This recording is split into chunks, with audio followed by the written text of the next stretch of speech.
જય શ્રી કૃષ્ણ.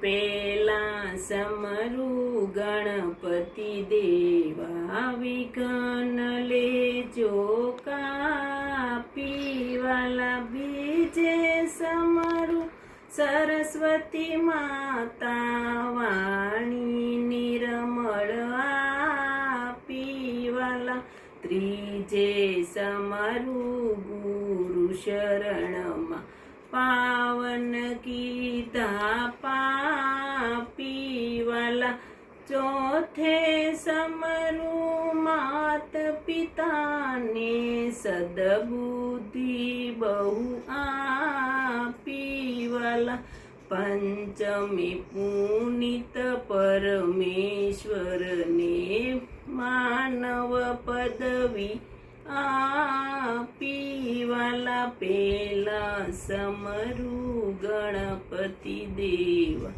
વિઘ્ન લેજો કાપી વાલા. જય શ્રી કૃષ્ણ, જય માતાજી. આ મારું પેલું ભજન છે. તમને કેવું લાગ્યું કમેન્ટમાં જરૂર બતાવજો.